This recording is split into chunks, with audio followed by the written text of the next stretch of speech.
con Sergi, él es preparador físico por el INEF de Barcelona, por la Universidad de Barcelona, que lo conocierais, y ya pues empezamos con la entrevista, que sinceramente pienso que nos puede aportar pues elementos muy prácticos que tal como acabemos podemos aplicar en nuestros entrenamientos en el día a día. Así que Sergi, si te quieres presentar un poco, bueno, ¿qué has hecho? Un poco Girona, etcétera. Primero de todo, gracias por contar conmigo.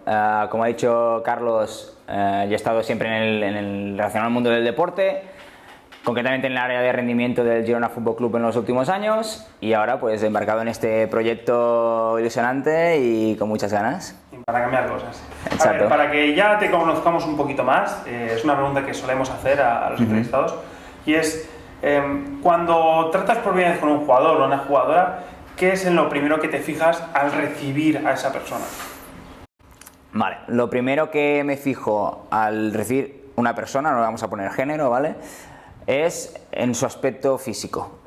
Es decir, yo soy preparador físico, entre otras cosas, entonces lo primero que me fijo es en su anatomía, en su biología, en su composición corporal, que me dé ya información de su estilo de vida. Vale. Es decir, el cuerpo de las personas nos muestra mucho qué estilo de vida llevan, si llevan un estilo de vida activo, pasivo, incluso si las ves ya no solo en quieto, si las ves en movimiento, puedes ya detectar alguna cojera de algún sitio, exacto, algún patrón de movimiento de la posición de los pies al andar, por ejemplo, de la posición de las rodillas, si hay ya valgo o no hay valgo. Todo eso es información que te va dando solo con observar a la persona de su estado físico. Evidentemente después también hay muchos test y muchas pruebas que te ayudan a objetivizar eso que tú crees, pero de simple vista lo primero que me fijo es eso, en la anatomía, ¿no? Después hay el apartado también de conocer a la persona, Que también es importante. que también es muy importante para entrenadores, como tú bien sabrás, pero también para preparadores físicos, porque tú puedes llevar una vida activa o puedes llevar una vida pasiva y tu cuerpo no reflejar eso. Entonces tienes que conocer también a esa persona, conocer esos hábitos, conocer sus inquietudes, conocer sus motivaciones, porque eso te va a permitir llegar como entrenador o como preparador físico a que esa persona pueda motivarse, pueda engancharse a tu forma de trabajar a raíz de los feedbacks y de cosas, de los inputs que tú le digas para generar esa motivación, ¿no? Es decir, si tú partes de los intereses que tiene esa persona, será mucho más fácil conectar con ella, claro, que no si partes de los tuyos. Es decir, te tienes que poner en el sitio de la otra persona, intentar comprender la otra persona cómo piensa, empatizar con ella. Exacto. Y ver un poco por dónde le puedes ayudar también. Exacto, esa es la clave, ¿no? Ver cómo tú puedes ayudar a esa persona de forma que ella se sienta involucrada en ese proceso también, que no sea una cosa solo tuya, sino que sea también suya, ¿no? Entonces, por eso es importante también el conocer la persona. Esto es algo que coincidís mucho los profesionales que os dedicáis al 100% a la persona, al jugador o a la jugadora, ya que es lo que decís, no vale de nada hacer un trabajo de preparación física espectacular, con ejercicios muy chulos, si al fin y al cabo no estamos llegando a la persona con la que estamos trabajando. Exacto. ¿Cómo me estás diciendo? Exacto. Y no solo es llegar en el apartado a lo mejor más emocional que estábamos comentando ahora, o más personal, sino llegar también en conocimientos, ¿no? Es decir, que la persona sepa por qué está realizando esas cosas, para qué le sirven, qué mejorará haciendo eso. Naturalmente después tiene que ver resultados, porque si tú le dices eso y no ves resultados, es como si lo estuvieras vendiendo humo, ¿no? Pero tiene que saber el porqué de las cosas, o mucha de la gente se pregunta por qué está realizando esto, y es mucho más fácil. Y por tu experiencia ves que luego trabajan. Exacto, es decir, exacto, ahí está la raíz de todo, ¿no? Es decir, tú explicas el porqué o intentas que el jugador o jugadora entienda el por qué realiza esos ejercicios para que sobremotive y dé ese plus que puede dar si entiende las cosas, si no las hace por hacer. Todos somos personas y todos, cuando hacemos cosas porque nos las mandan a hacer porque sí, las haces, pero no las haces con la misma ilusión y con la misma pasión que lo harías si entiendes el por qué sirven. Si tú sabes que mejorando tu tiro de 3, hostia, o practicándolo la regla esa de las 10.000 horas que dicen, ¿no? Muchas veces, vas a mejorar tu tiro de 3, serás más efectivo en ese tiro de 3, meterás muchos más triples y por lo tanto podrás llegar a un nivel mucho más alto. Tendrás la ilusión de ponerte a tirar de 3. Si yo te digo, mira, ponte a correr 10 minutos, porque sí. Porque sí, claro. ¿Qué motivación tiene eso? Ponte a hacer un trabajo de core, porque sí. ponte a hacer un trabajo de flexibilidad porque sí. El porque sí no tiene cabida en el mundo profesional, que es donde muchos jugadores y jugadoras quieren llegar. Sí, tiene que haber un porqué y los preparadores y entrenadores tienen que saber explicar esos porqués. Y vuelvo a lo que decía al principio de conocer a la persona. No puedes ir con tu dominio técnico de la explicación del ejercicio o con palabras que a lo mejor la otra persona no comprende. Tienes que ponerte en la situación del otro y explicar esos porqués con un idioma que él o ella entienda. Pues es importante que, tal como recibe el jugador, conocer a la persona y además ver un poco su estructura física, un poco todo, ¿no? Exacto, es un global, es decir, las personas somos un global, no somos solo físico o solo mental, sino que hay que buscar la interrelación de todas estas cosas, ¿no? Y lo mismo con el deporte, es decir, intentas relacionar la preparación física con el deporte específico que practica ese jugador o jugadora, en este caso baloncesto, ¿no? Pero las personas somos un todo y hay que intentar involucrar el todo de la persona, no solo una parte. Yo creo que esto es muy interesante y ahora vamos a ir a otra parte que hablando contigo ya lo comentamos y era la de preparación física de equipo, preparación física individual, porque ya nos has dicho que la persona es importante, ver la estructura. Entonces, ¿hay alguna diferencia, Sergi, entre preparación física de equipo y preparación física individual? Sí, la diferencia yo la veo muy grande, es decir, son cosas completamente diferentes. Yo entiendo la preparación física individual como la que entendería todo el mundo como entrenamiento personal, ¿de acuerdo? Y la preparación física de equipo sería la enfocada a la creación de tareas junto con el cuerpo técnico de los ejercicios a realizar en los entrenamientos. Es decir, yo como preparador físico, si me encargo de un jugador, o porque está lesionado, o porque me viene a mí para hacer entrenos personales, es eso, entrenos personales. Entonces te centras mucho más en la individualidad de la persona, en sus necesidades específicas, en cómo puede optimizar algunos recursos físicos, en este caso, ¿no? Sería mi apartado, que él o ella tiene. En cambio, cuando estás de preparador físico de un equipo, no puedes fijarte en una persona. Tienes, en el caso de baloncesto, tienes 10, 12 jugadores o jugadoras con los cuales trabajar. Entonces, tus planteamientos de trabajo físico son mucho más genéricos, mucho más en relación al deporte, no en relación al estado físico de la persona individual, que eso sería el ámbito del entrenamiento personal, y ayuda sobre todo a la creación en involucrar a esas personas, a esas jugadoras o jugadoras, en esas tareas de entrenamiento, aportando los conceptos físicos que crees que se debe trabajar en cada uno de los días, dependiendo si es lunes, si es postpartido, prepartido, momento de la semana, momento de la temporada incluso, si es pretemporada, si la liga ya ha acabado, si es en periodo transitorio entre medio de la temporada por Navidades, por ejemplo, pues adaptando todas estas cosas a lo que es el equipo y el deporte. Mientras que el entrenamiento personal, a lo mejor me estoy repitiendo un poco, es la adaptación física individual de esa persona para poder rendir. Digamos que un equipo tienes que tener en cuenta muchas personas y tienes que tener en cuenta muchas motivaciones y muchas maneras de trabajar, es decir, tienes que trabajar de manera más general y luego ya cuando trabajas con una persona de manera individual ya pues focalizas mucho más en los problemas concretos. Exacto, es decir, para hacer una explicación fácil y resumir a lo mejor a todo lo que hemos dicho, sería preparación física de equipo es deporte, objetivos generales a nivel físico, porque no individualizas en la persona, pero objetivos específicos en cuanto al deporte. En cambio, el entrenamiento personal sería al revés, sería al contrario, sería características generales de lo que hace referencia al deporte, pero súper específico en lo que hace la persona. Claro. ¿Me entiendes la diferencia? Es muy interesante todo lo que estás diciendo, porque además muchos entrenadores que a veces tenemos la suerte de poder contar con un preparador físico, bueno, a veces no sabemos exactamente porque tampoco nos han enseñado a cómo comportarnos con vosotros y tampoco estas diferencias no las tenemos claras. Entonces, Sergi, ya ligando la siguiente pregunta con lo que estabas diciendo, un entrenador o una entrenadora que tenga a su disposición el poder trabajar con un preparador físico, como sería tu caso, sí. Que normalmente lo que nos pasa es que tendemos a pues hacer calentamiento y hacer el post-entrenamiento. El enfriamiento, el calentamiento y ya está, ese es tu trabajo. Cuando en realidad podéis hacer mucho más, un poco lo que me has dicho, ¿no? O sea, entonces, esa relación del entrenador o la entrenadora con el preparador físico, ¿cómo crees que podía ser un poco respecto a tu visión?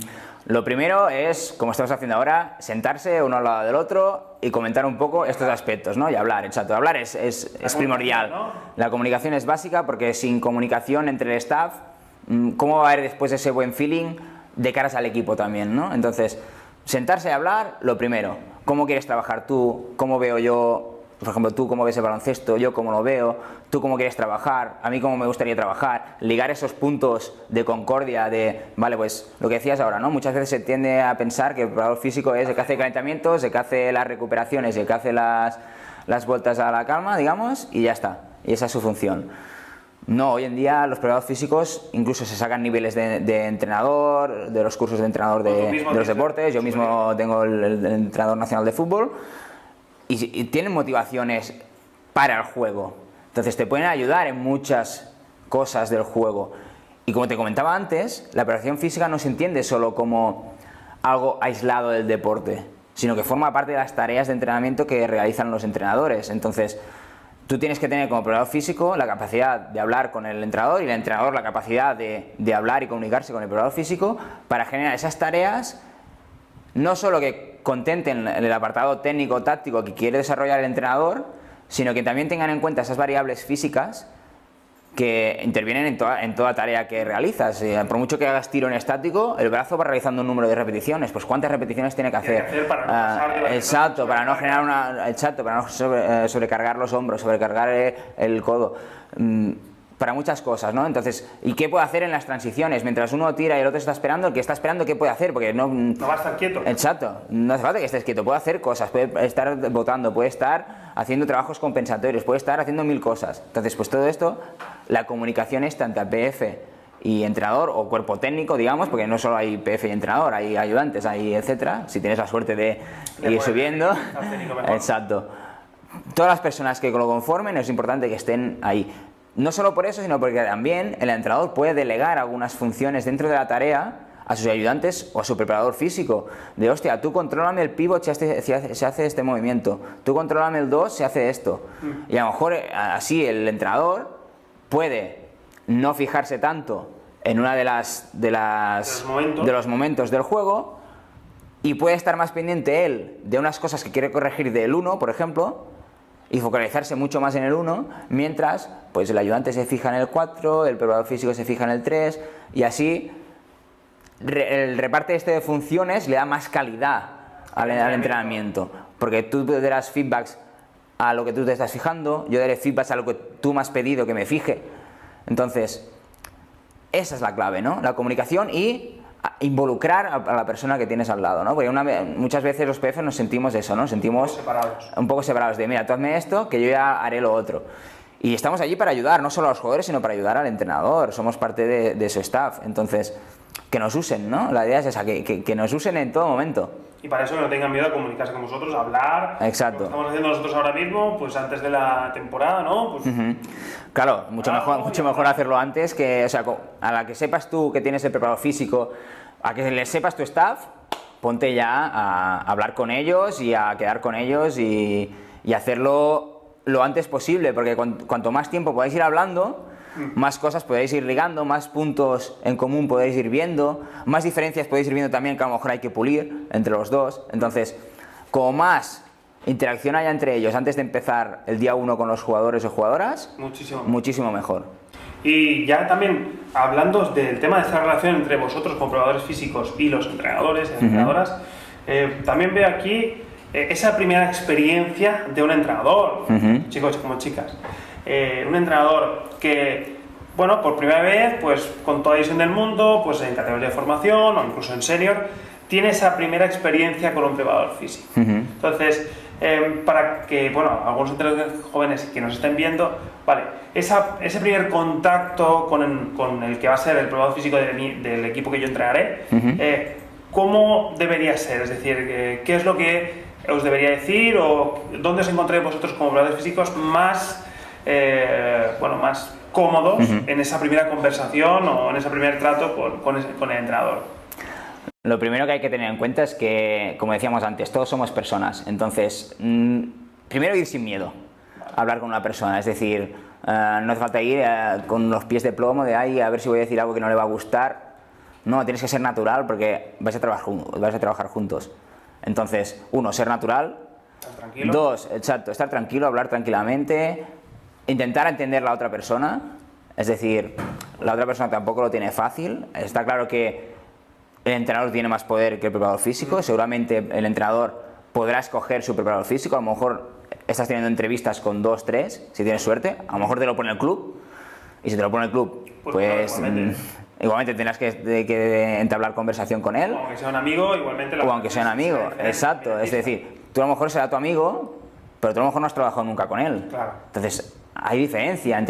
Y a veces es peligroso poner un amigo de PF porque a lo mejor hay demasiada confianza y a lo mejor hay relajación también, porque ya lo conozco, ya no hace falta que hablemos. No, tienes que hablar igualmente, aunque sea tu amigo, ya de aspectos laborales. Es decir, en el entorno del deporte, pues de cómo quieres entrenar, de cómo te gustan a ti las cosas, de cómo te gusta tú hacerlas, de tu visión de las cosas. No porque sea tu amigo y ya el primer día nos ponemos a entrenar con los jugadores o jugadoras y no tenemos en cuenta nada, porque yo ya te conozco. No, lo conoces en el plano personal, en el plano de amistad, pero no a lo mejor en el plano laboral. Y eso te interesa, porque a lo mejor él es tu amigo, pero a lo mejor ve cosas diferentes a ti. Claro. Y esas cosas que ve diferentes son las que se tienen que hablar antes para poder ligarlas y que después no haya contradicciones a la hora de entrenar entre lo que dices tú, lo que dice el PF, o lo que haces tú y lo que hace el PF. O las formas de dirigirte tú al grupo, las formas de dirigirse el otro. Todo esto es... Hay que marcar un guión, ¿no? Exacto, ahí está, hay que marcar un guión. En cuanto a los que no se conocen, pues lo dicho, naturalidad, tranquilidad, paciencia también. La otra persona estará igual de nerviosa que tú o igual de...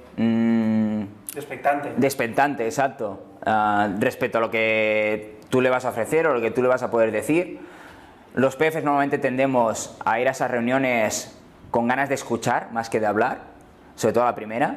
Entonces eso hay que tenerlo en cuenta, o al menos yo, me gusta saber qué es lo que esperan de mí o qué es lo que buscan con mi figura. Es decir, yo si ahora viniera en un club contigo de PF, pues lo primero que te diría es cómo quieres jugar, cómo quieres entrenar, cómo quieres dirigirte al grupo, cómo quieres que sea mi rol, más de ayuda tuya o más de participación dentro del grupo o más de definir esas cosas claras para que el día 1 ya podamos ir a la idea.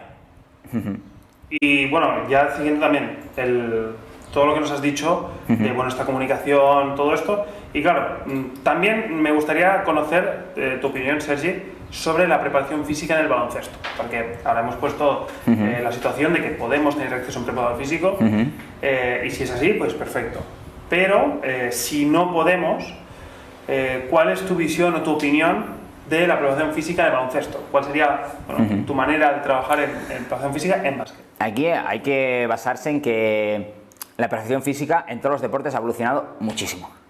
Es decir, no es igual la preparación física del deporte a día de hoy, de hace 10 años, de hace 15, de hace 20. Ha cambiado brutal. Hay mucha más especificidad en el deporte que se practica, entonces creo que eso es positivo porque atiende a las demandas específicas de ese deporte. No es lo mismo entrenar, aunque haya a lo mejor patrones diferentes de movimiento o cosas un poco similares, porque quieras o no, el cuerpo humano es igual, entre comillas, en cuanto a morfología, ¿vale? En cuanto a características físicas. Este es en Nueva Zelanda, aquí en España o en Francia. Uno será más alto, uno será más bajo, uno será más fuerte, uno será más flaco, habrá estas diferencias. Uno tendrá más fibras rápidas, uno más fibras lentas, uno no sé qué.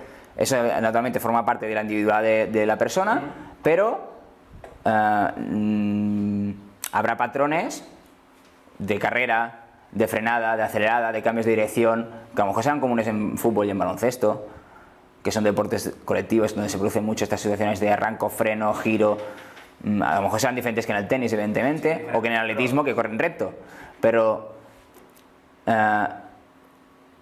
todos esos patrones han evolucionado mucho hacia la especificidad. Y eso quiere decir, principalmente, por ejemplo, el baloncesto, sí que yo tengo la sensación, y también un poco por lo que he visto, ¿no?, de que se ha dado mucha importancia al trabajo físico dentro del baloncesto, tienen el gimnasio casi como sagrado. Incluso hay ahora el documental este de Michael Jordan, ¿no? Que salen haciendo muchos trabajos de gimnasio, aparte de los de pista.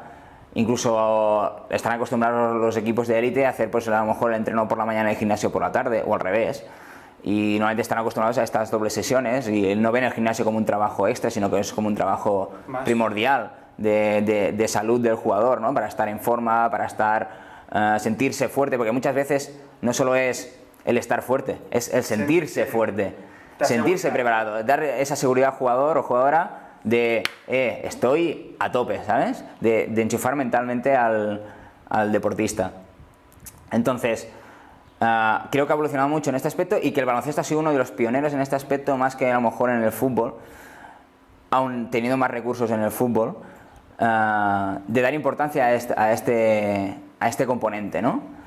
Y creo que eso es positivo para nuestra figura, porque naturalmente eso nos da más peso aún a los preparadores físicos en conseguir este rendimiento a los jugadores, ¿no? Porque realmente, bueno, no sé qué opinas, pero sí que es cierto que si hacer este apoyo externo, con preparador físico, con gimnasio y tal, en categorías ya un poco más altas, sí que se ha visto un aumento importante del rendimiento, ¿no?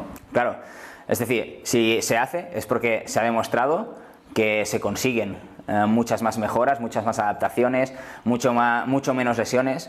Que no quiere decir que tú, porque hagas mucho gimnasio, mucho trabajo de fuerza, no te vayas a romper, pero sí que te da un porcentaje menor de riesgo. Entonces lo que se busca es eso, porque lo que no interesa ni como preparador físico, ni como entrenador, ni como deportista, es que esté un jugador parado por lesión. Entonces lo que buscas es eso, ¿no? Y eso se consigue a través de los trabajos de fuerza. Y ese valor que se le ha dado siempre en el baloncesto, y que ahora en el fútbol también está muy en equipos de élite ya estaba, evidentemente, pero sí que en equipos más de etapa de juvenil o junior en el básquet o así se está implementando ya mucho.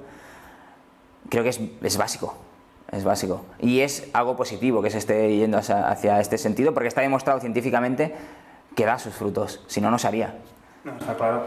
Y esa preparación física, Sergi, ¿nos podías explicar también un poco las diferencias entre la preparación física en las categorías de base, es decir, en pre-mini, mini, pequeños, infantil, ya luego en categorías de cadete junior o ya en senior? ¿Hay alguna diferencia entre estas tres etapas de base, junior, senior? Evidentemente hay diferencias por el estado madurativo del jugador o jugadora que está practicando ese deporte, ¿no? Estamos hablando que en el mini tienen 10 años, en el junior tienen 16, 17, 18, entonces no es lo mismo, no trabajarás igual con un chaval o una chavala de 10 que con un chaval o chavala de 17, pongamos, ¿vale?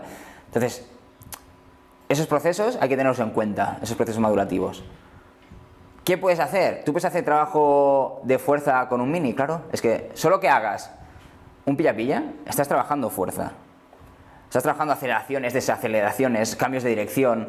Estás trabajando, si estás tirando el balón, él está mejorando la fuerza, porque ¿cuántos minis al principio no llegan a canasta? Llegan a canasta, y claro. Y a base de repetición van llegando. ¿Por qué? Porque la pelota les pesa, está muy alta, y eso es fuerza. Y van ganando fuerza a base de ir repitiendo, ¿no? Entonces, tú estás trabajando fuerza. ¿Utilizas material? No. Utilizas la pelota de baloncesto, utilizas el propio cuerpo. Y eso es lo que tienes que hacer, ¿no? El autopeso, exacto. Eso es lo que tienes que hacer en trabajos mini, en etapas iniciales, ¿no? del deportista, base, categorías base más bajas, digamos, exacto. Y eso hay que tenerlo en cuenta, ¿no? Porque ya estás haciendo esos trabajos. Después, a medida que vas creciendo, sobre todo a partir de los 14, 15, 16, ahí ya puedes empezar a introducir más trabajos específicos de fuerza, sobre todo en el apartado técnico. Es decir, es una edad muy buena para que el jugador o jugadora sepa hacer una sentadilla, sepa hacer un deadlift, sepa hacer muchos ejercicios que le van a ayudar después en los típicos ejercicios de gimnasio que harían ya de junior o senior. Coger esa técnica antes, son esponjas, a esa edad son esponjas y es muy fácil hacerles correcciones sobre los patrones de movimiento que van realizando. Entonces es súper interesante trabajar estos tipos de ejercicios con el propio peso corporal, empezando allí, es decir, no le vas a poner a un chaval o a una chavala directamente ya pesas o trabajos en barras o así, si no domina la técnica, porque lo puedes destrozar. Entonces es súper importante, primero sin pesos y sobre todo una buena ejecución técnica. Y ahí el papel muy importante del preparador físico, ¿vale? Entonces la base es esa. A partir de ahí tú creas esos patrones de movimiento, esas pequeñas adaptaciones, ya esa base de ejecución técnica que le permitirá después, cuando sea más grande, a partir de esta base, desarrollar mucho más fácil la fuerza. Claro. Exacto. Y también me comentaste, Sergi, que también había un componente de chicos y chicas, que las chicas crecían antes, por lo tanto podíamos empezar a trabajar otro tipo de fuerza algo antes, 1 o 2 años antes, que con los chicos, que parece algo bueno, contraintuitivo, porque los chicos siempre son los que quieren ir al gimnasio, los que se quieren poner fuerte, los que quieren enseñar tableta, y sin embargo las chicas son las primeras que pueden empezar, me comentaste, a hacer fuerza diferente. Biológica, la mujer se desarrolla antes que el hombre, entonces a los 14, 13, incluso a veces a los 12, ya están en plena adolescencia. Entonces ahí es un trabajo que ya puedes empezar a hacer antes, que a lo mejor el trabajo que harías en los chicos. Sí que en los chicos, por su forma de actuar y sus motivaciones, parece que pueden hacerlo antes, pero es un engaño social, digamos. Yo me gusta llamarlo así, engaño social. La mujer tiene mucha ventaja en este aspecto y tiene que aprovecharla. Tiene que, ya que puede empezar antes a trabajar en eso. Exacto. Y ser consciente que es un trabajo que muchas veces, por esta presión social, la mujer tiende a no hacerlo o a no darle importancia. Hostia, que será tu rendimiento, ¿sabes? Que dale importancia, dale su peso. Y hostia, que puedes empezar antes, ¿sabes? Hostia, ¿cuántos de nosotros no nos gustaría decir, hostia, pues que puedes empezar 2 años antes a hacer eso? ¿No? Pues de puta madre. Vamos a empezar. Exacto, y que me va a ir bien, ¿sabes? No es que sea una cosa que me va a ir mal, sino que al contrario, que me va a ir bien, va a ayudar a mi rendimiento, va a ayudar a que pueda hacer muchas más aceleraciones y desaceleraciones, que pueda hacer con más seguridad los cambios de dirección, que tenga menos riesgos de lesión. Todo esto puede ser, porque si hablamos también de riesgo de lesión, cada vez vemos lesiones más temprano también. También por esta especificidad que se le está dando a los deportes, ¿no? Entonces, a lo mejor también un consejo mío sería no solo focalizarse en edades tempranas, no solo, por ejemplo, en el baloncesto o no solo en el fútbol, sino a lo mejor tus entrenos, que entrenan un mini 2 días a la semana, 3 días a la semana, 3 como mucho, tienes 2 días libres. Hostia, pues ¿por qué no puede hacer multideportes los otros 2 días, ¿no? Que genere movimientos diferentes a los que hace normalmente en el baloncesto.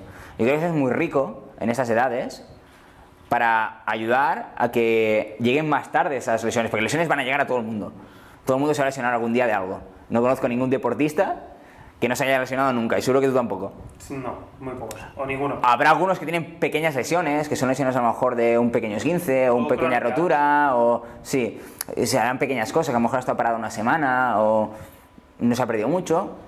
Toco madera, que sea siempre así, ¿no? Que son lesiones de este tipo. Pero todos conocemos también lesiones graves y a veces son multifactoriales, que no puedes definirlas solo con una cosa. Pero tú, como más cosas puedas hacer y como antes puedas empezar a hacer ejercicios para favorecer o para disminuir el riesgo de lesión, mejor. Entonces, si las chicas pueden empezar a los 14 o a los 13, a meterle. Y ahí está también la individualidad, porque habrá chica que a los 12 ya podrá hacerlo, habrá chica que a los 14, y habrá chicos que a los 15 a lo mejor podrán, y habrá chicos que hasta los 19 aún tienen el cuerpo de niño, ¿sabes? Estamos hablando de autopeso, por ejemplo, isométricos, Exacto.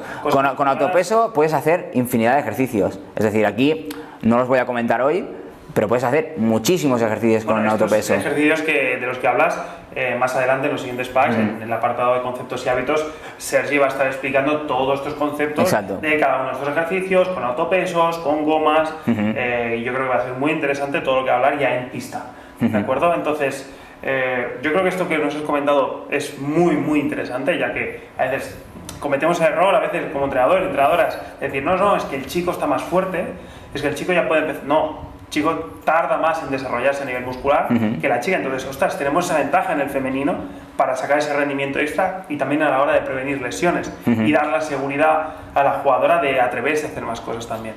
Entonces, ya hemos hablado de tu opinión de la preparación física, de chicos, de chicas, la preparación física con cada uno de ellos, pero ¿cómo trabajar? Es decir, ¿cuál va a ser el material básico para poder empezar a trabajar la preparación física con nuestros equipos. A ver, lo que acabamos de decir, para el autopeso no necesitas material, es decir, en categorías base... Juegos. Exacto, puedes hacerlo a través de juegos, puedes hacerlo a través del mismo deporte, de ejercicios técnicos, tácticos, puedes añadirle componentes de sprints, de salto, claro, a lo mejor haces un ejercicio de entradas a canasta, cada entrada está haciendo un salto. Hostia, a lo mejor si se lo vas poniendo cada vez más lejos, que tenga que hacer la zancada más larga, estás propiciando este trabajo de fuerza de zancada, ¿no? E incluso de salto para llegar arriba. Entonces, todavía estás incidiendo en un trabajo de fuerza. Y me baso mucho en la fuerza porque muchos estudios están demostrados de que la fuerza es la capacidad principal en los deportes, ¿no? Y a raíz de esta aparecen las otras. Por eso es que estoy hablando todo el rato de fuerza. ¿Qué más materiales puedo utilizar? Puedo utilizar gomas, que además es bastante asequible para los clubes, tengan el nivel que tengan. Tampoco son muy caras, ¿no? No son muy caras, exacto. Las pueden comprar en el Decathlon, las pueden comprar por el Amazon, las pueden comprar por Wish.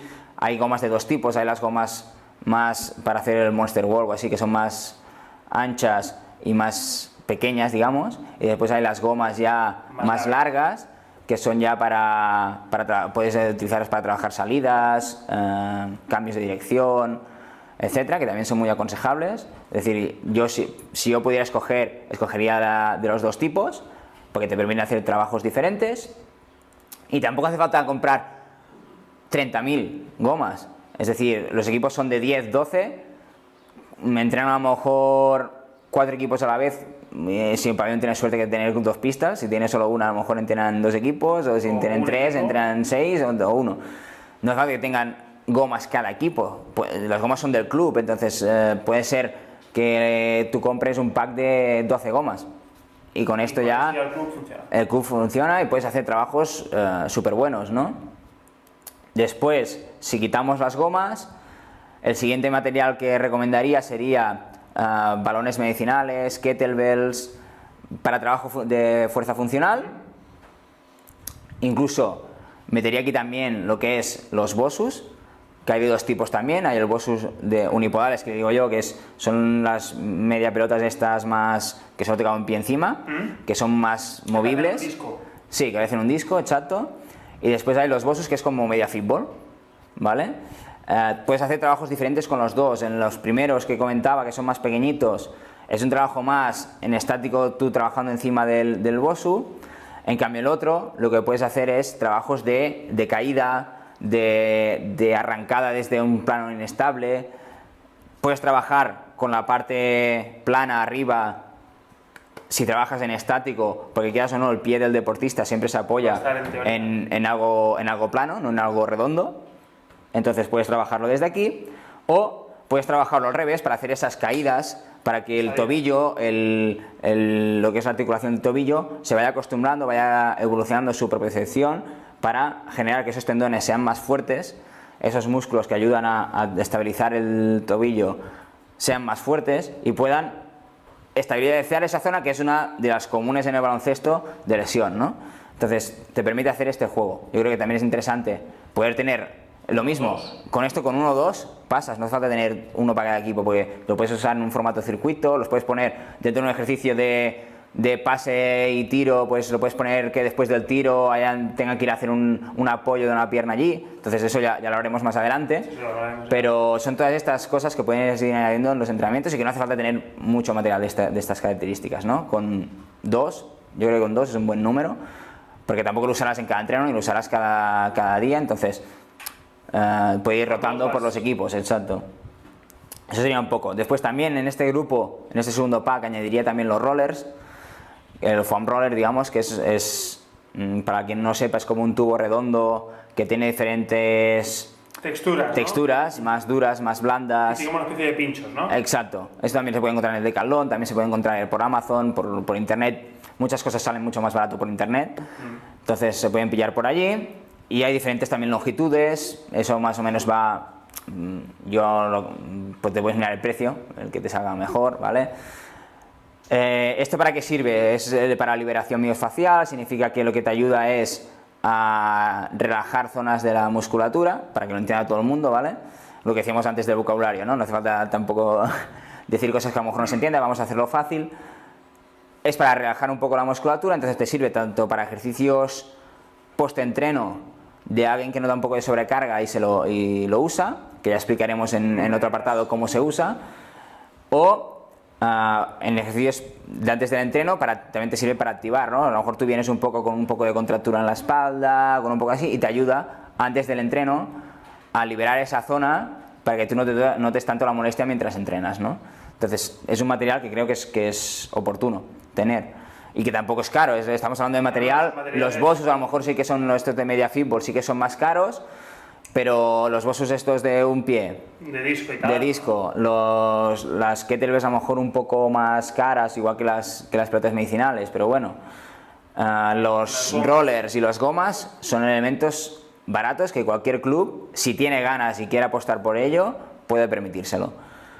Después entraríamos en el tercer bloque de material, que ya es un material que necesitas un presupuesto más amplio, que sería todo lo que tiene que ver con las mancuernas, con las barras, discos, para hacer un trabajo de fuerza más de gimnasio, si no tienes gimnasio dentro de la instalación deportiva, que a veces lo bueno que tienen, la suerte que tienen algunos clubes es que el pabellón municipal donde entrenan a lo mejor tienen gimnasio, a lo mejor pueden establecer algún acuerdo con el ayuntamiento de la ciudad o del pueblo donde estén para el uso del gimnasio en sus equipos senior o en sus equipos, pero eso es tener una suerte, en la mayoría de clubes no lo tienen eso, ¿no?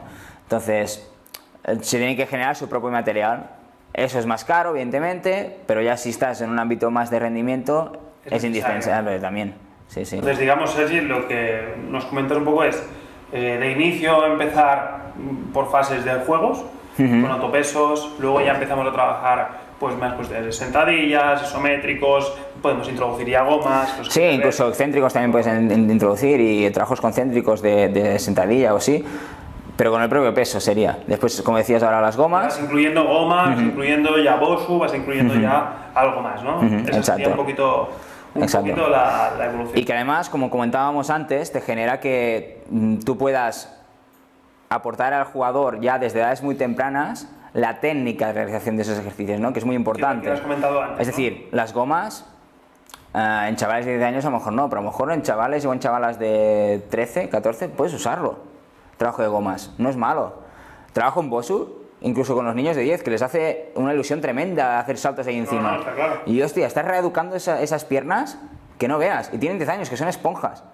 Y físicamente son esponjas también. Entonces, si tú ya les corriges patrones de movimiento, de si ponen el pie así y la rodilla hacia adentro, pues si vas corrigiendo esto, te permitirá, uno, hacer crecer al jugador en seguridad de movimientos, no en seguridad personal de sentirse seguro, sino en seguridad de que tú sabes que ese movimiento lo está haciendo más eficiente para prevenir futuras lesiones. Y eso es básico. Es material que puedes introducir ya en etapas súper jóvenes. Es que estamos hablando de aquí de muchísimos conceptos y yo creo que es importante decir que de todo esto haremos vídeos y iremos hablando de cada uno de estos conceptos en profundidad porque parece que no, pero esto da para mucho. Da para muchísimo. Entonces, vamos a entrar al mundo de los calentamientos. Vale. Sergi, aquí hay algo de controversia entre los entrenadores y a veces también a lo mejor incluso en los preparadores físicos y es calentamiento con balón o calentamiento sin balón. A nivel de activaciones, ¿qué opinión tienes un poco al respecto? Vale, yo hablaré por mi forma de pensar y de ver las cosas, ¿vale? Yo prefiero introducir el máximo de veces posibles el balón. Es decir, hay activaciones, o la activación sería el marco general donde nos movemos en los calentamientos, ¿no? Que puede introducir varias variantes, ¿no? Puede introducir juegos, puede introducir trabajos de fuerza, puede introducir trabajos ya con balón. Y tú depende qué porcentaje le quieras meter de cada. Trabajos de movilidad, por ejemplo, también, ¿vale? Trabajos preventivos, es decir, tipos de tareas dentro del calentamiento hay muchísimas, ¿vale? Entonces tú como preparador físico, junto con tu entrenador y hablando, como hablábamos al principio con el entrenador, pues podéis establecer días. Pues a lo mejor el primer día post partido nos interesa un calentamiento más enfocado a preventivos, porque vienes de partido, vienes de la fatiga, pues el primer día a lo mejor balón habrá, pero no habrá en porcentaje tan alto, porque habrá más ejercicio preventivo y de fuerza. A lo mejor el miércoles te interesa una mezcla entre fuerza y balón, y el viernes, por ejemplo, que tienes partido, todo con balón, ¿no? Entonces esto es una cosa que se tiene que llegar con el cuerpo técnico, pero tú tienes que saberlo defender también como PF, ¿no? Entonces la idea sería un poco eso, ¿no? Y siempre que puedas, introducir el balón en los ejercicios. Es decir, tú puedes estar haciendo un trabajo de movilidad, y haremos algún ejemplo también, como comentabas antes, con otros vídeos y otras explicaciones. Tú puedes hacer un trabajo de movilidad de psoas, que todo el mundo que es PF sabe que el estiramiento de psoas es cuando haces la zancada hacia adelante. Tú puedes hacer la zancada hacia adelante, una pierna a la otra, porque sí, o puedes hacer zancada adelante, pasar el balón por debajo. Zancada adelante, pasar el balón por debajo. Y estás haciendo el estiramiento, el mismo estiramiento que harías clásico, digamos, pero le estás introduciendo el balón. El jugador ya está con el balón en las manos. Entonces, no con todos los ejercicios de estiramiento se puede entrar el balón. No, pero es una estoy de acuerdo. Pero, exacto, tienes que buscar esas cosillas donde tú puedes venir añadiendo balón. Porque el jugador va a trabajar con el balón, el jugador va a depender del balón, el jugador le gusta tener el balón. Entonces, muchas veces o ves, ¿no? Lo típico de vamos a hacer el calentamiento, unidad articular, tal. Dejar los balones, hostia, ¿no? ¿Los balones? Sí. Venga, va, empezamos a... Sí. No. ¿Y por qué no? ¿Y por qué no puede tener el balón mientras va botando, va haciendo ejercicios de movilidad de piernas, ¿Por qué no? A lo mejor hay días que no te interesa porque quieres focalizar más en un trabajo, que ves que algún jugador tiene problemas de cadera, tal. A lo mejor ese jugador tiene que hacer un trabajo específico. ¿Pero de normal? ¿O ya con el equipo junto? Es decir, cuando empieza el entreno con todo el equipo completo, ¡pam!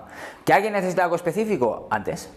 Que venga 10 minutos antes y hace su trabajo pasando por el fisio, o hace su trabajo preventivo específico porque viene una lesión de tobillo o una lesión de isquio y tiene que hacer su trabajo antes. Pues establecer a lo mejor protocolos antes, pero cuando empieza el equipo, introducir el máximo posible el balón. Tener esas ocurrencias de dónde puedo meter el balón en esos calentamientos. Y como he dicho, calentamientos pueden ser juegos también, pueden ser... Y cuando digo juegos, no digo que tenga que ser para niños pequeños. Yo tengo 32 y a mí me ponen a hacer un de esto con balón, con bote, no sé qué, que tengo que quitárselo a los otros, que no sé cuántos. Y yo soy el rey. Yo me lo paso ahí como un chiquitín. Igual que nosotros, ¿cuántas veces no hemos visto por las noticias cuando como solo dejan grabar ahora los 15 primeros minutos de entrenamiento de los equipos, ¿no? ¿Que están jugando? Que están haciendo el pilla-pilla, que están haciendo no sé qué, que están haciendo no sé cuánto. Jugadores senior. Y hostia, todos tenemos un chaval dentro que quiere jugar, ¿no? Y hostia, pues, ¿por qué no meter juegos? Y quien dice juegos dice el mismo baloncesto. Es decir, tú puedes hablar con el entrenador y que un 5 contra 0, una jugada que quiere practicar o de saque de fondo o de... a lo mejor quiere practicar el míster, la jugada de los últimos 20 segundos cuando ya te estás jugando el partido y lo quiere trabajar sin oposición. Pues ¿por qué no puedes meter esto en un calentamiento? No hay oposición. El riesgo de lesión es muy bajo.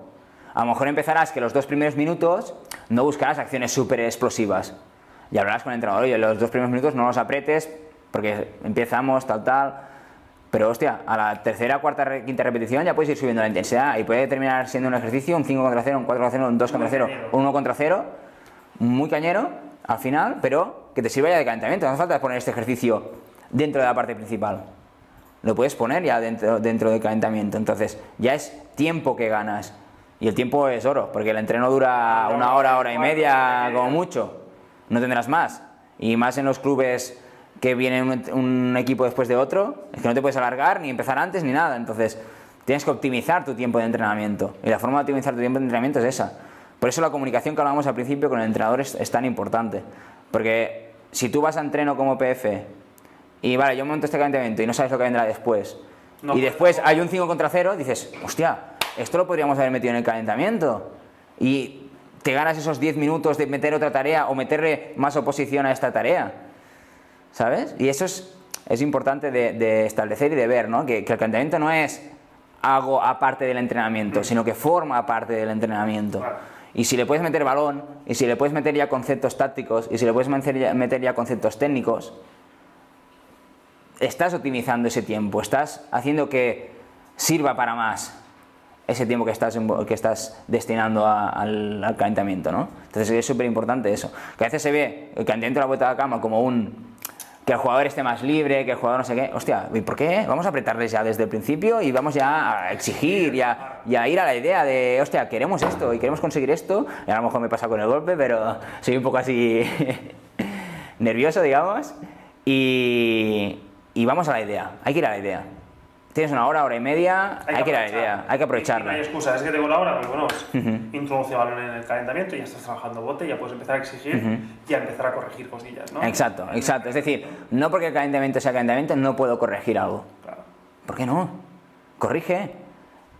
Ya sea por un tema físico, de que coloca mal los brazos, que se está dejando y va descoordinado o así, como si es trabajo técnico o trabajo táctico. O actitudinal también. O actitudinal, exacto. A lo mejor el jugador tiende a calentamiento, pues me dejo y no sé qué. Que también hay que conocer la persona. Hay jugador que necesita tener esos 5 minutos de calentamiento, de ir un poco a su bola. Por eso también, igual que hablamos de conocer el cuerpo técnico, es conocer también los jugadores, que hablaba también al principio cuando te fijo, ¿no?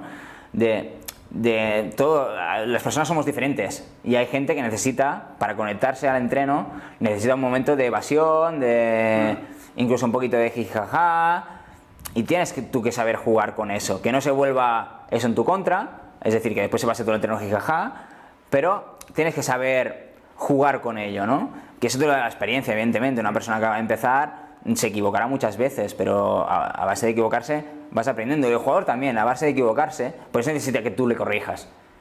Si te está haciendo calentamiento y está haciéndolo mal y tú dices, bueno, son jugadores que necesita un poco para meterse, necesita un poco de 5 minutillos y a los 5 minutillos no se mete, a lo mejor sí que necesita el pam. Oye, ya, estamos.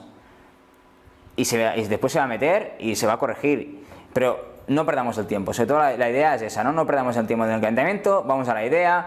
¿Toca preventivos? Vamos a los preventivos. ¿Toca trabajo táctico? Vamos al trabajo táctico. Un 5 contra 0, 4 contra 0, 3 contra 0, es igual. Técnico, pues vamos a trabajar técnica de tiro. Y estás calentando las estructuras musculares, puedes añadir después diferentes cosas, o el juego, vas a una canasta, tiras, coges el rebote, vas a otra canasta, tiras, y estás calentando, pues está corriendo de una canasta a la otra, pero añades el tiro, que es más atractivo también para el jugador, le puedes añadir entre medio lo que hablamos antes del BOSU, por ejemplo, algún apoyo en BOSU, algún elemento coordinativo, y así vas involucrando elementos de activación neuromuscular al jugador, pero lo estás haciendo en baloncesto. Lo estás haciendo específico. A lo mejor estás trabajando algún pase que quieres trabajar del 3 al 5. Pongo por ejemplo, ahí es donde hay que ir. La tendencia tiene que ser a eso, a la especificidad, no en el deporte, sino incluso especificidad en lo que tu equipo quiere jugar. Es decir, no como hacemos baloncesto, vamos a hacer este calentamiento, no. Jugamos a baloncesto, pero queremos jugar así a baloncesto. Entonces vamos a hacer un calentamiento que tenga en cuenta en cómo queremos jugar al baloncesto. Coherente con tu manera exacto, de jugar, ¿no? Exacto. Y con lo que va a venir después en el entrenamiento. Es decir, no te sirve de nada tampoco ahora, porque haya dicho yo lo del 5 contra 0, que pongas un 5 contra 0 y después vas a hacer unos contra unos. ¿Sabes lo que te quiero decir? Sí. Que tenga correlación con lo posterior en el entreno. Y Sergi, ligándolo también con el principio de la entrevista, de conocer a la persona, también por tu experiencia, Sergi, ¿cómo concienciar al jugador de que la preparación física es importante? Porque me encuentro entrenadores que dicen, es que hay la parte de físico y se dejan ir, no sé qué. ¿Cómo convenzo yo a mis jugadores y jugadoras de que el trabajo físico es importante? Ese es un punto complicado porque no llegamos igual a todos los jugadores. Y aquí sí que doy un consejo a todas las personas que trabajen como PF, seguro que se han encontrado. Es muy difícil llegar a todos los jugadores. Eso hay que saberlo ya de inicio. Y habrá el jugador que por mucho que tú busques estrategias, a lo mejor no consigues motivarlo. Que tú tienes que seguir insistiendo, ¿eh? No quiere decir con esto que tengas que tirar la toalla y digas, mira, con este jugador no lo puedo convencer, que haga lo que quiera. No, tú tienes que seguir insistiendo, ir buscando recursos, ir buscando cómo llegar a esa persona para motivarle, para que haga esos ejercicios de fuerza con calidad y con intensidad. No te rindas, pero sabiendo que va a pasar eso, sí. Que no va a ser todo fluir y todo bonito. Igual que en los equipos, ¿no? Tú a lo mejor esperas a nivel técnico-táctico algo de un jugador y ves que no lo da y tienes que buscar estrategias para que lo consiga dar, pues en preparación física lo mismo, ¿no? Y partiendo un poco de lo que comentábamos antes, todo parte a raíz de conocer a la persona, las motivaciones que hablábamos antes, ¿no? A lo mejor mi motivación es que siempre he tenido problemas de rodilla y no quiero tener problemas de rodilla. Pues a ti, que quieres no tener problemas de rodilla, te tengo que entrar con que, y porque es verdad, porque los trabajos de fuerza te van a liberar la rodilla y vas a notar menos molestias. Entonces esa persona va a tener motivación en hacer los ejercicios de fuerza porque le va a ayudar a una cosa que él siente que necesita. Otra persona necesitará X o Y. Entonces la raíz es esa, buscar ese punto, y lo que hablábamos antes también de sentirse fuerte, no estarlo, sentirse. El hecho de que una persona se sienta en forma, se sienta bien, te da muchísimo nivel de juego. Entonces, una de las motivaciones principales para decirle a tus jugadores es, hostia, con el trabajo de fuerza es que te sientes bien, es que te ves, no solo te ves bien físicamente delante del espejo, sino que te ves bien en el juego, hay que te cansas menos, hay que todo lo que puedes conseguir con el trabajo de fuerza, ¿no? Hay que llegas más alto, hay que reaccionas más rápido. ¿Funciona? Sí, pues metémosle caña ahí, vas a ser mejor sprintando, vas a ser mejor haciendo los cambios de dirección, vas a ser mejor saltando, vas a ser mejor bloqueador, vas a irte menos al suelo cuando choques. Todo eso son motivaciones que los jugadores y jugadoras tienen, porque influyen en su rendimiento. Sí. Entonces, primero básate en eso, en lo que influye en su rendimiento, en los aspectos que tú sabes, lo que, como PF, porque lo has estudiado, lo que mejora la fuerza. No solo a nivel estético, sino el nivel estético es una consecuencia, no algo que buscas. Que a veces hay jugadores que también, pues depende en qué categoría estés, lo que buscan es la estética. Y lo puedes vender por allí. Oye, pues te ves mejor, así tal, empiezas a marcar un poco, se te ve un poco el pectoral, y el jugador, hostia, vendrá enchichado y... Aunque tú como PF tu objetivo sea de rendimiento, no sea estético, pero tú a lo mejor un jugador se lo tienes que vender como algo estético. Porque te lo va a comprar mejor siendo algo estético que a lo mejor siendo algo de rendimiento. Es decir, tienes que conocer a la persona. Tienes que conocer a la persona, todo se basa en eso. Eso es importante. Entonces, ya para ir acabando, dos puntitas más, Sergi. Una es para todos aquellos jugadores y jugadoras, sobre todo de tamaños más grandes, ya que se van a metros 90, 2 metros, nos encontramos con que algunos jugadores y jugadoras altas y altos que pues, son muy delgados y que quieren subir de peso, y jugadores y jugadoras altas también que todo lo contrario, que tienen un sobrepeso y quieren bajar de peso. Entonces, tu opinión sobre cómo hacer ese proceso de subida o bajada de peso de manera controlada, me gustaría que también reflejaras un poco tu opinión. La clave es lo que tocabas de decir, de hacerlo de forma controlada. Es decir, no tienes que buscar cambios bruscos, o no puedes esperar cambios bruscos ni para subir de peso ni para bajar de peso. Todo necesita su periodo de tiempo. Y controlado, ¿por qué? Porque no solo es función del PF, porque abarca otros ámbitos, sobre todo de la nutrición, tanto para subir como para bajar. Entonces es importante tener esos recursos de que si tú quieres subir o quieres bajar de peso, tengas esa persona, normalmente será externa al club, porque es muy difícil que, a no ser que sea un club profesional, tenga nutricionista dentro del club. Entonces, a lo mejor tienes que buscar o tienes que facilitar al jugador o jugadora ese recurso externo. Y por ejemplo aquí en Formegalon tenemos también nutricionista, ¿no? Entonces, tenemos a Sonia. Exacto, tenemos a Sonia. Pues tenemos que contactar con una persona como Sonia que nos ayude, que nos haga un estudio de qué alimentos nos sientan bien, qué alimentos no nos sientan bien. Para mi movilidad del día a día y mi entreno, cuánto necesito de proteína, cuánto necesito de carbohidratos, cuánto necesito de no sé qué, para poder subir o bajar de peso. Y después, evidentemente, también con el trabajo del PF, focalizarás en esos objetivos. Es decir, a lo mejor tienes que hacer un trabajo que quieras subir peso, lo quieres subir de músculo, no quieres subir de grasa. Entonces tendrá que hacer un trabajo plus o extra de fuerza para buscar esa hipertrofia. Y que no vienen 2 días tampoco. Y que no vienen 2 días tampoco, porque lo que interesa no es la hipertrofia estética que hablábamos antes, ¿no? No interesa el crecer rápido en volumen, sino en ser eficiente en la fuerza.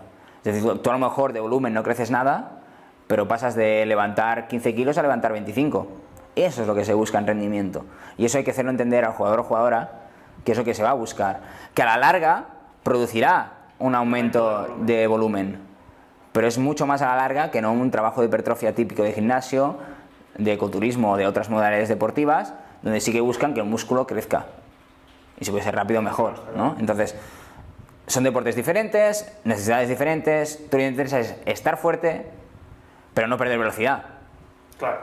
Ahí está la clave. Entonces, si tú creces Tú en 6 meses puedes crecer 5 kilos, 6 kilos de masa muscular. Pero eso es como ir a correr ahora con una garrafa de 5 kilos encima. Claro. No te mueves igual después en la pista. Entonces, ¿qué te interesa? Te interesa ser igual de ágil, igual de veloz en la pista, siendo más fuerte. Entonces, ese proceso es mucho más lento. En el caso de la pérdida de grasa, igual. No tienes que hacer una dieta de estas... De bajar de peso porque... Exacto. De bajar de peso en un mes, bajar 4 kilos.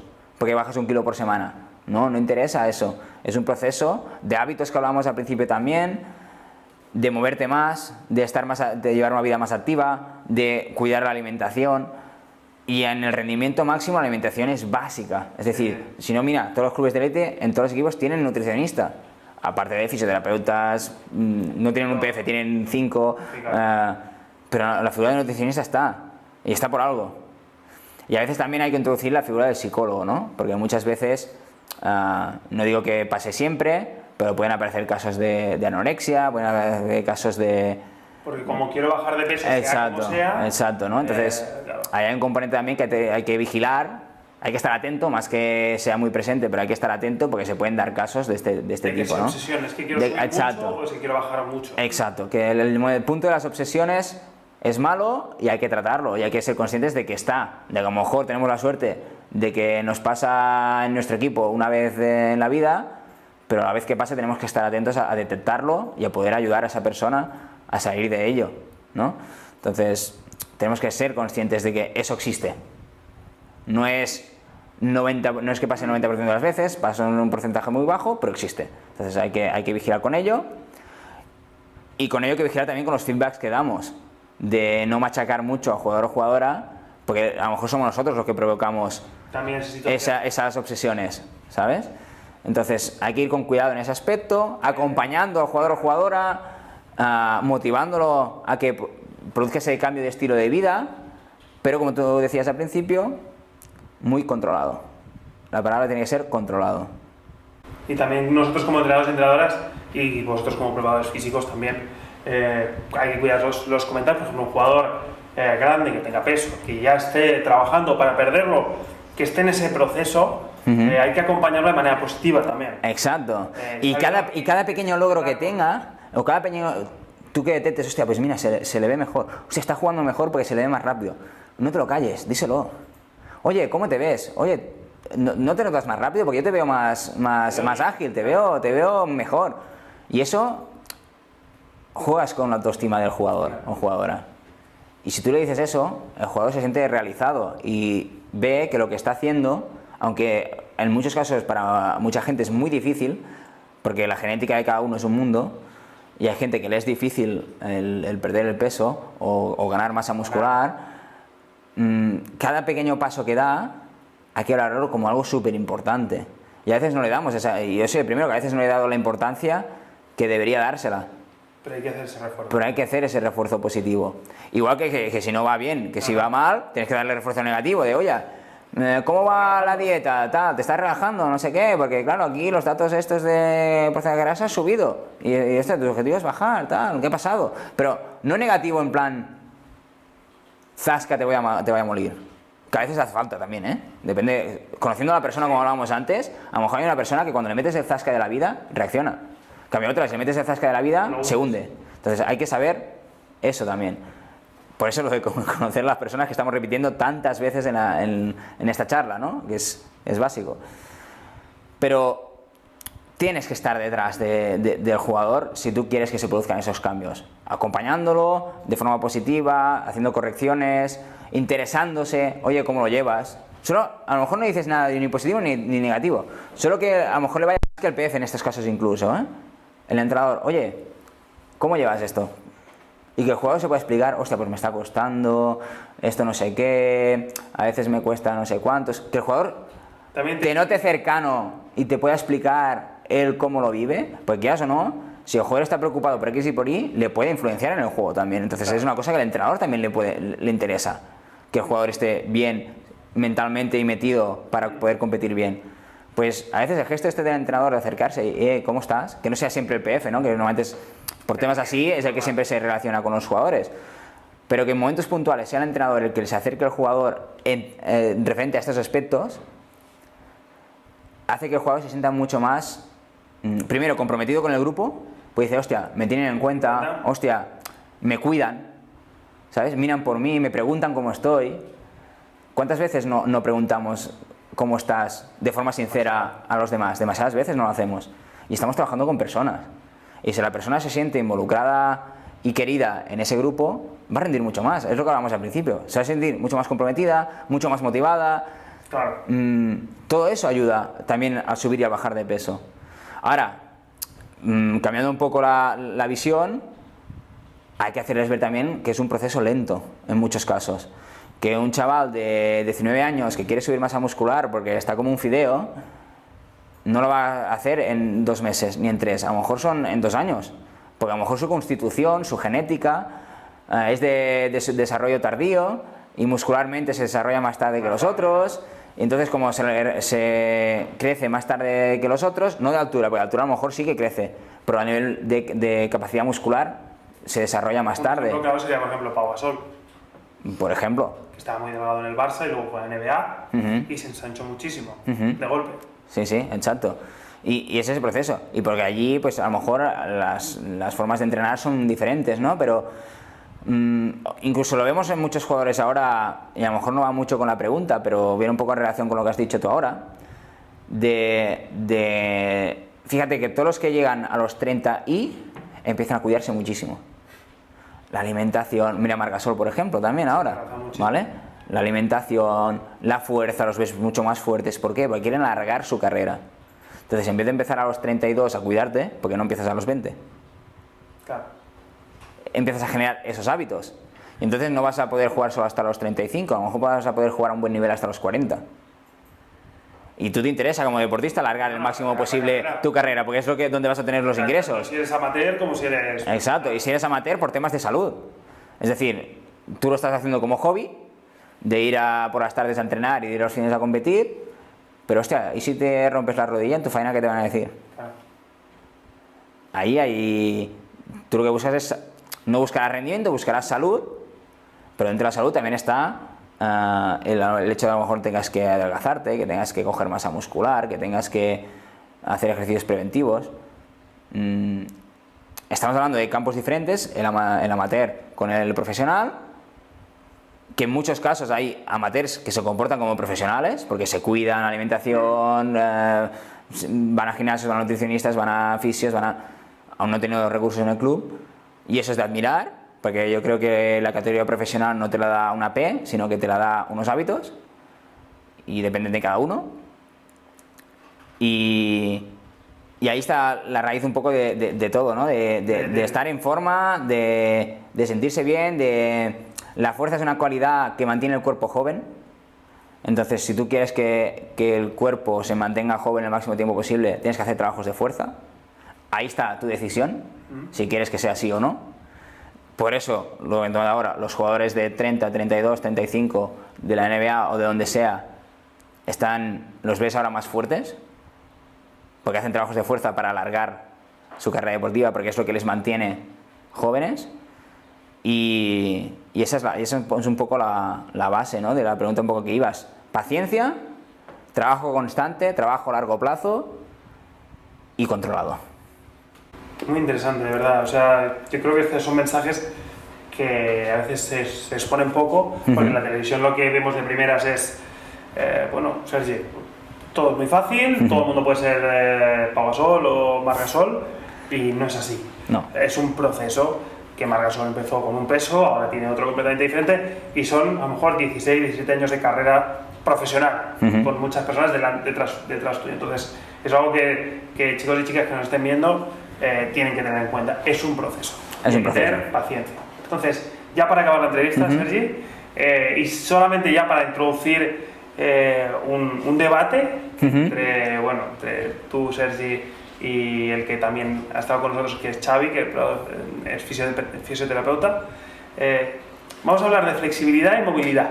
Vamos a introducir ese debate que más adelante muy interesante. Tendréis una conversación, Xavi y tú, en este aspecto, pero solamente para introducirlo, para que la gente entienda que hay una pequeña diferencia y que, bueno, que también es un mundo. Y más adelante tendréis esta conversación que será muy interesante. Sí, es una conversación interesante, pues a veces hay gente que lo ve como lo mismo, la movilidad y la flexibilidad, pero no es lo mismo, ¿no? Tú subas a la base qué significa cada cosa. Flexibilidad significa la capacidad de elongación del músculo, de un músculo. En cambio, movilidad es a nivel articular. Hablas de articulaciones, ¿no? La movilidad de tobillo, la movilidad de rodilla, la movilidad de cadera, la movilidad de hombro. Entonces, en cada articulación hay muchísimos músculos que intervienen en esa capacidad de movilidad. Y hablamos del range of movement, ¿no? Que es el rango de movimiento, el ROM, ¿no? Que a veces alguien ve escrito ROM significa esto, ¿no? Es la movilidad. Y en el deporte se tiende a olvidar muchas veces la movilidad. Y para mí es mucho más importante la movilidad, es decir, que haya una buena sinergia entre todos los músculos que intervienen en esa articulación, por ejemplo del hombro, para poder hacer un movimiento amplio con el hombro, que no la flexibilidad del tríceps o del bíceps. Que a veces no significa que tache la flexibilidad, que no se tenga que hacer flexibilidad. No estoy diciendo eso, que nadie me interprete como que la flexibilidad no es buena y no hay que hacerla. No, hay que hacerla. Pero si lo basáramos en porcentajes, yo preferiría hacer más porcentaje de trabajo de movilidad que no de flexibilidad. Flexibilidad, momentos puntuales de temporada o momentos puntuales de molestias, de pequeñas sobrecargas, porque tú ves que esa articulación no se mueve bien porque hay un músculo o dos que están acortados. Entonces te busca provocarles esa elongación. Entonces sí que hay que trabajar esa parte específica de la flexibilidad de ese músculo. Pero si no, hacer trabajos de movilidad es muy importante, porque tú puedes ser muy flexible de isquiotibiales y tener muy poca movilidad de cadera. Claro. Porque tu aductor no funciona bien, en sinergia con los aductores, con el glúteo medio, etc. Entonces, tú tienes que buscar eso, ¿no? Que con la movilidad seas lo más eficiente posible. Con eso quiere decir que ahora a los jugadores de baloncesto les vayamos a poner a hacer gimnasia rítmica y que hagan los espagats y todo esto. No me interesa que un jugador de baloncesto haga un espagat. No, porque ahí también entra la masa muscular que hablábamos antes, ¿no? Es decir, como más masa muscular también inflige que se vean acortados esos rangos de movimiento, ¿no? Pero que no signifique que pierden eficiencia en los movimientos deportivos específicos del deporte, ¿no? Que eso es muy interesante. Entonces, este debate lo tendremos más adelante. Yo creo que va a estar muy chulo, sinceramente, porque los dos tenéis visiones parecidas, pero con sus matices. Y yo creo que ahí es donde entra la riqueza también de todo lo que estamos comentando. Y pues aquí acabamos la entrevista, Sergi. Muchísimas gracias por estar con nosotros y un placer haber aprendido de alguien que lleva tanto tiempo en el deporte como en el físico, del Girona, como en categorías de rendimiento, y creo que ha sido muy interesante. Muchas gracias a vosotros por contar conmigo y aquí nos veremos en más vídeos. Así que bueno, nos vemos en la siguiente entrevista. Espero que haya sido de provecho y que todos hayamos aprendido. Yo he aprendido muchísimo. Así que nada, nos vemos en la siguiente entrevista. Hasta pronto. Adiós.